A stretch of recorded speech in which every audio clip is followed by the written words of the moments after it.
Hey, what's up, mentorgenerations family? Welcome to this presentation from Age to Elevate Network by me, Angeline Odera. If you have subscribed to the channel, thank you. Whether you're navigating the CPC curriculum here in Kenya or tackling middle school science over in the US, homework can be a lot for any child, right? No matter where you are in the world. But what if I told you there's a secret study buddy that's available 24/7? And guess what? That is something you already know. AI, yes. I'm talking about artificial intelligence. But hold up, before you ask ChatGPT to write your essay on that homework you have, maybe a water cycle, spoiler alert, don't do that. You need to know how to use it responsibly, okay? Today, we are diving into the ultimate student guide to AI. We'll look at good versus bad prompts,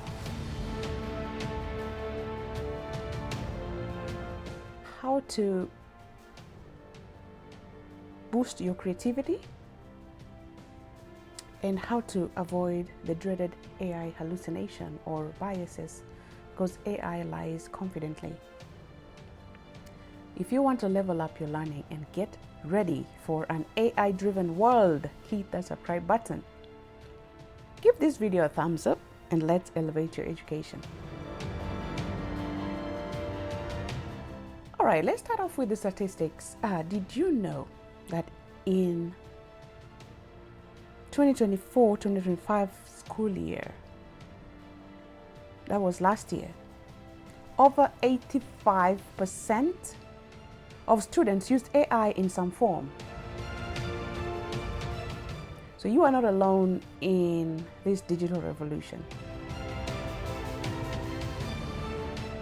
That is a first fact right there. Fact number 2. AI isn't just for coding geeks. It's not just for the tech people, tech guys, tech people. It's used to compose even music, design art, and even help doctors spot diseases, even farmers. It's a tool for everybody, okay? And fact 3, and here is where you will not believe it, but it's true. AI can hallucinate. No, it's not because it has been drinking too much beer, no. An AI hallucination happens when AI confidently gives you a completely fake answer that almost looks so good and so true when it's not. It literally makes things up. That's why you still have to be the boss of your own brain.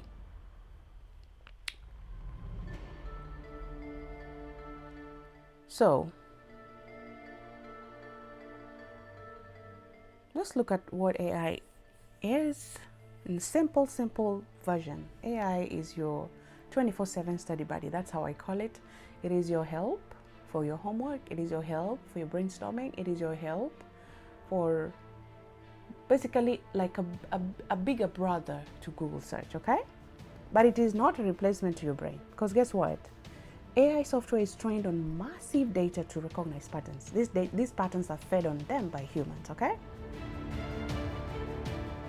This data sometimes has biases, stereotypes, wrong information.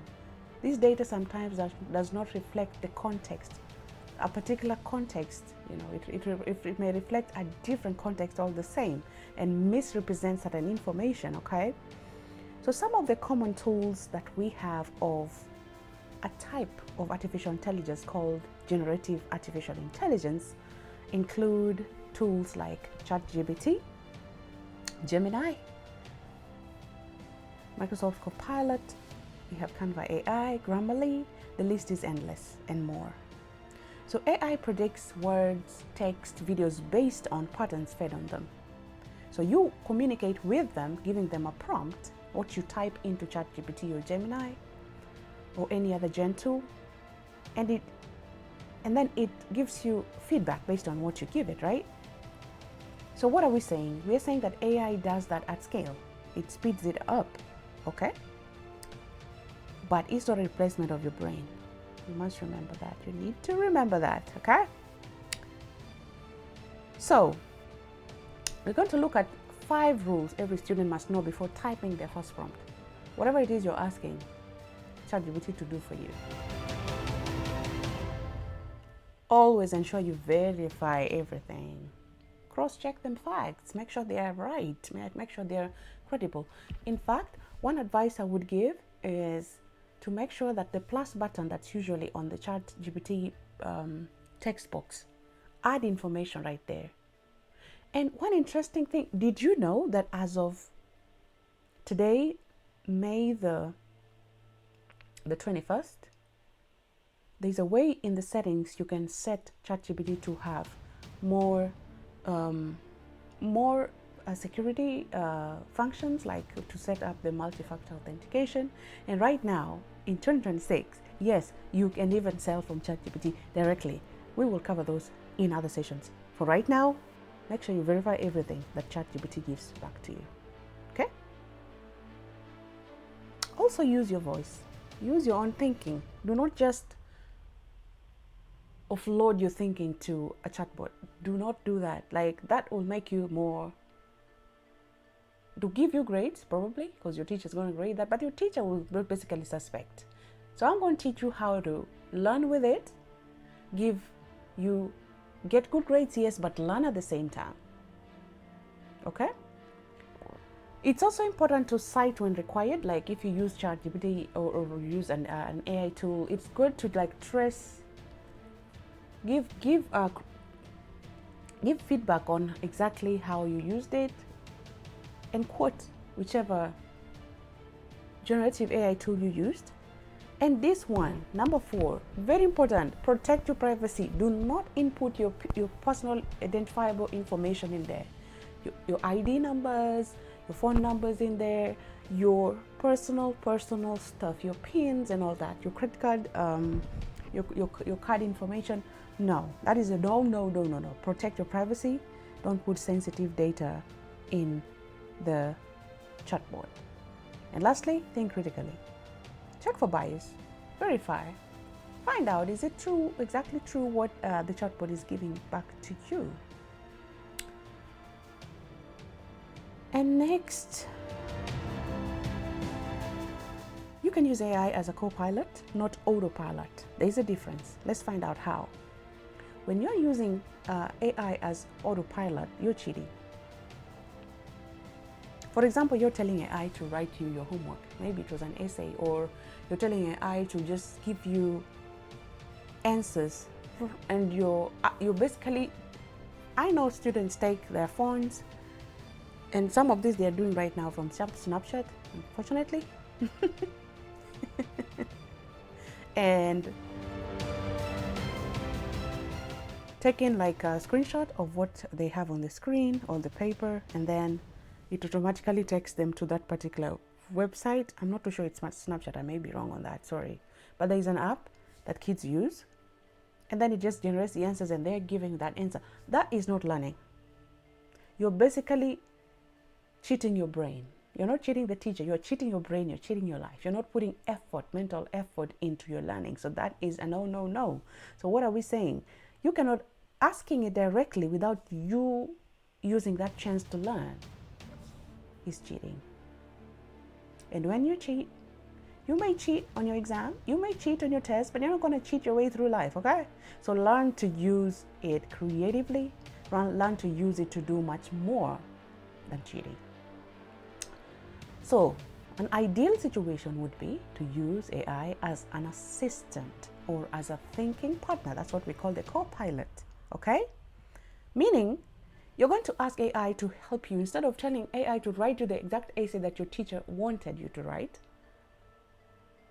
for your homework or for your work, you are telling AI to help you to outline that essay. You are giving AI your thoughts first. You're being part of the process of your learning, okay? Explain to me the steps to solve this math problem. You're not telling AI to solve it for you. Get the difference, guys. And for our coders in the room, you're asking AI, why is your code not working, to help you rectify the mistake and learn from it. So what we're saying is that key things here, submitting AI work as your own is plagiarism. That is a very, not good in the academic world. Using AI to brainstorm or understand is okay. That is smart studying. Telling AI to simplify an idea for you, or to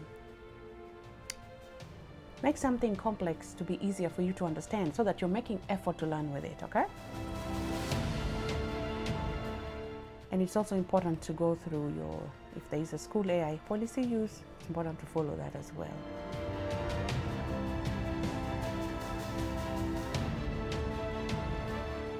So next, I'm giving these formulas for free. This is one guide you can use for whatever it is you want to do. It's called the prompt. The magic formula for using any generative AI tool. Don't just type in things randomly in there. To type garbage in, you're going to get garbage out. So what are we saying? You give AI the role, the task, the context, and even the output. If you want something bulleted, if you want an image, if you want a narration, if you want whatever output you want, give it the role. Say, for example, act as a middle school science student who is struggling with understanding the photosynthesis and has been given an assignment of the task of explaining the chemical formula and processes involved. Please give me point by point, bulleted points of this process, step by step. Explain it in simple language, simple terms, and give me pictures as well. That is a good prompt, because you're giving it the formula, okay? So a prompt is the instruction you give to AI. It's also called an input. You must ensure that you're locking the full potential, give it context, and use it to learn, okay? Let it be your study buddy. Conclusion, we're saying that specific prompts gives you specific answers. If you give AI good prompt, it's going to give you good feedback, okay? All right. Next, these are basically just a reminder to watch your prompts transform from zero to hero. Show a comparison of here. When you're telling AI, for example, to tell you about climate change, what is that? It's so vague, it's so broad, it's not specific, it's not giving it context, not giving it role, neither is it giving a task. It's not. So that's not a good prompt. And in an example, if you want to write something creative, write a story about what? Where's the title? Who's the persona or the role in there? What is the context? If it is a slide, do you want 10 slides? Or if it is a song, do you want like lines written for you? How many stanzas? Okay, so good prompts have that particular magic formula that I've just given.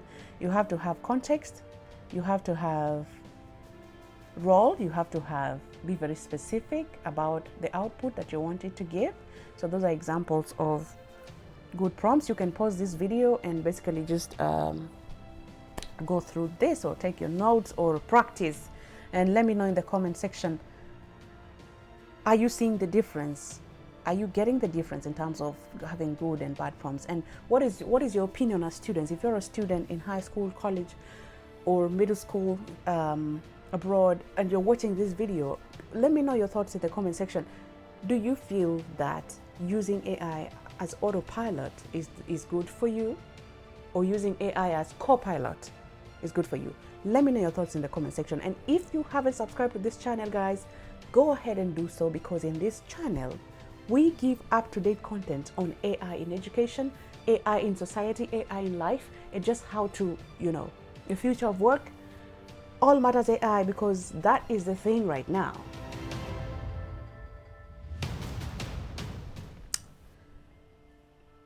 So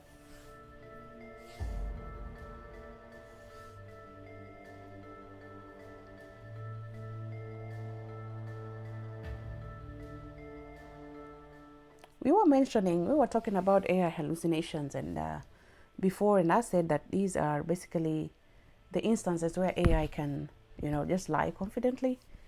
And it can, I mean, your teacher will be able to know, as a student, your teacher will be able to know when AI hallucinates, because it lies confidently, and your teacher will be able to know that this was AI generated, because there's just a pattern and a way that AI does its thing. So always verify, like I said, and make sure you cite the sources that you use.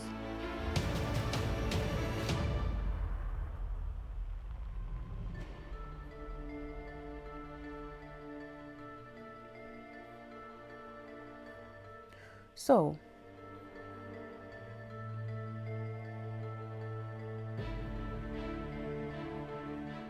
there's so much you can do with AI. What are some of the things you guys are using AI for? Let me know your thoughts in the comment section, guys. If there is a tip or something you've done that is awesome, please make a video and send it to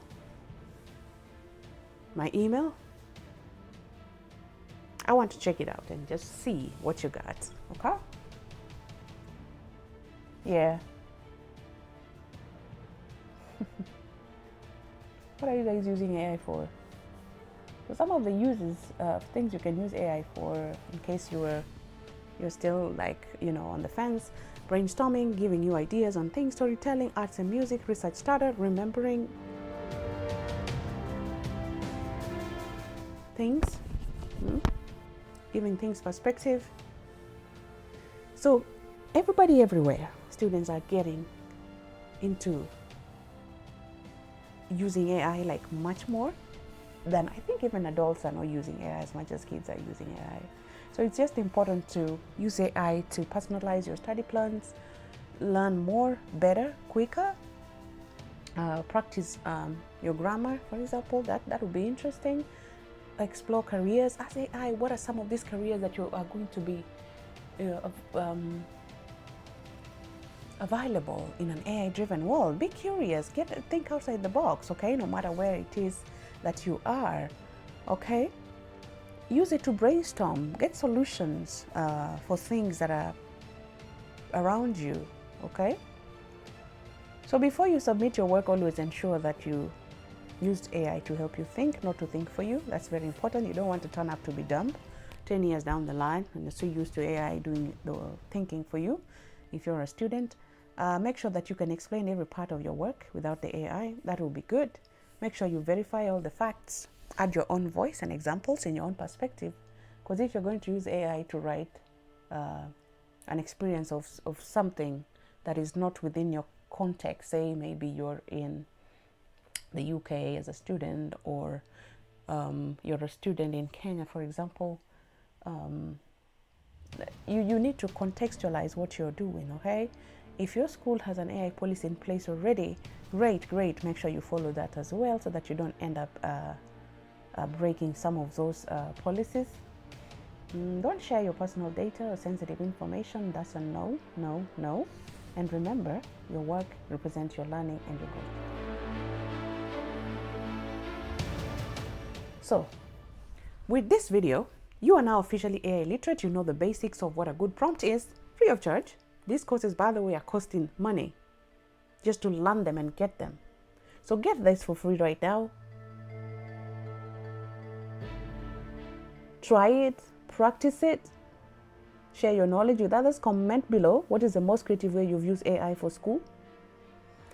Subscribe to Mentor Generations. Subscribe to Edu Elevate Network community. This is a place to be in matters AI in education. And practice and share. So with that said, come to the end of this video. Thank you so much. Keep learning, keep growing, keep elevating. AI is a tool. You are still the GOAT. You are the intelligent one, okay? You are the real intelligence. All right. See you guys in the next video.